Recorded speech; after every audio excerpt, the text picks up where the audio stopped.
Prof à domicile 261.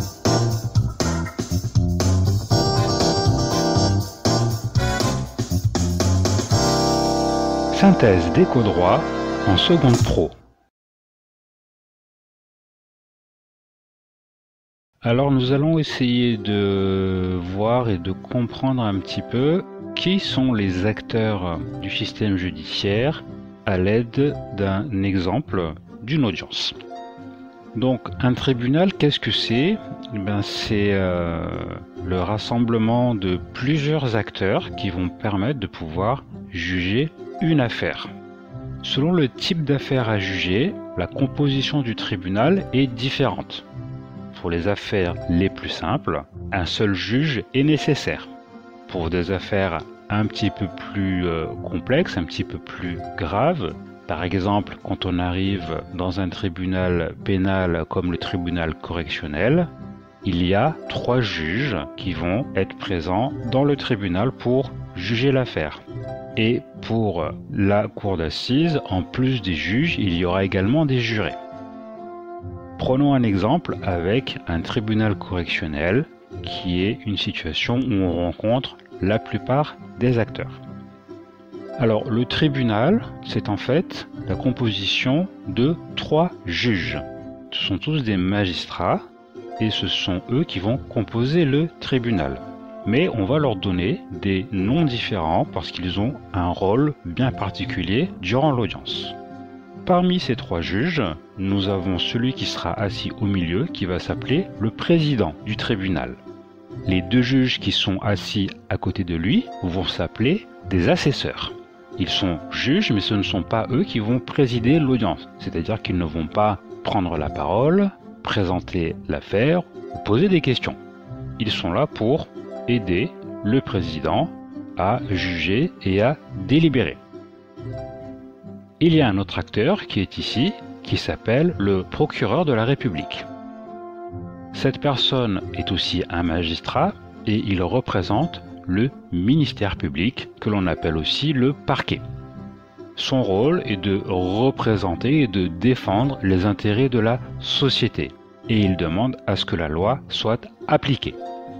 Le procureur de la République peut être également assisté au moment d'une audience et il va être représenté par un procureur adjoint ou aussi des substituts.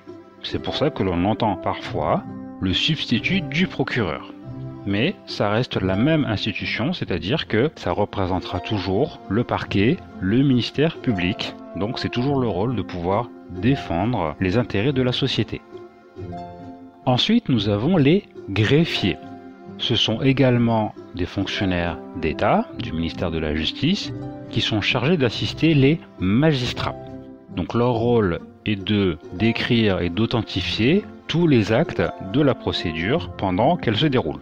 Donc généralement, nous les voyons au cours d'une audience en train d'écrire ou de taper sur un ordinateur. Ils retranscrivent tout ce qu'il se dit durant l'audience, aussi bien ce que va dire le président du tribunal que les personnes qui vont prendre la parole, qui vont être convoquées, les personnes, le prévenu et également les parties civiles. Donc son rôle est de tout enregistrer puisqu'il va dresser et authentifier tous les actes de la procédure. Nous avons ensuite un huissier. Alors, l'huissier, on entend souvent ce terme-là, c'est aussi un officier public ministériel, mais durant l'audience, il va porter le nom d'huissier audiencier. C'est lui qui techniquement va gérer le déroulement de la procédure, il va annoncer les affaires, introduire la cour, donc c'est-à-dire l'entrée des 3 juges, et il va faire en sorte que l'audience se déroule correctement, qu'il n'y ait pas de débordement dans la salle. Et enfin, nous terminons avec les 2 parties principalement concernées par le procès. Donc c'est la raison d'être dans une audience et dans le tribunal. Nous avons d'un côté un demandeur et de l'autre côté un défendeur. Vous avez donc 2 personnes qui peuvent être assistées ou représentées par un avocat. Alors ça, une fois de plus, ça va dépendre du type de tribunal auquel vous allez avoir affaire. Certains tribunaux, vous n'êtes pas obligé d'avoir un avocat. Mais là, dans notre exemple de tribunal correctionnel, très souvent, la présence d'un avocat est vivement conseillée. L'avocat est chargé de défendre son client. Puisqu'il a une très bonne connaissance du droit, il doit apprendre l'affaire très rapidement et s'appuyer sur ses connaissances de droit pour pouvoir défendre au mieux son client. Il va vous représenter et prendre la parole durant l'audience pour faire en sorte que le tribunal puisse apprécier l'affaire dans votre intérêt. Donc, le demandeur, c'est la personne qui a porté plainte, qui va demander une réparation par rapport à un préjudice qu'elle a commis. Le préjudice peut être de plusieurs natures. Ça peut être un préjudice matériel. On a cassé votre smartphone, on a volé votre maison, vous avez blessé, vous avez été violent, vous avez reçu des coups, des blessures de quelqu'un. Donc vous êtes demandeur, vous allez porter plainte. Et donc, vous demandez réparation. Donc, vous êtes le demandeur. Vous pouvez être assisté de votre avocat. Et vous avez porté plainte contre une autre personne. Et donc, c'est elle qui va devoir se défendre. Donc, c'est là qu'on va aussi parler d'avocat de la défense. Et de la même manière, cette personne va s'appuyer sur toutes ses connaissances de droit pour pouvoir au mieux défendre son client et essayer de montrer la clémence au niveau du tribunal.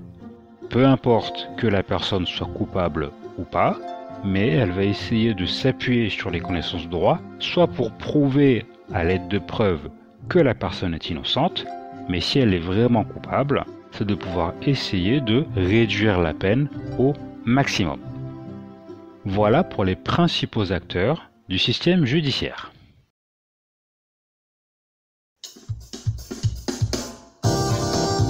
Prof à domicile 261.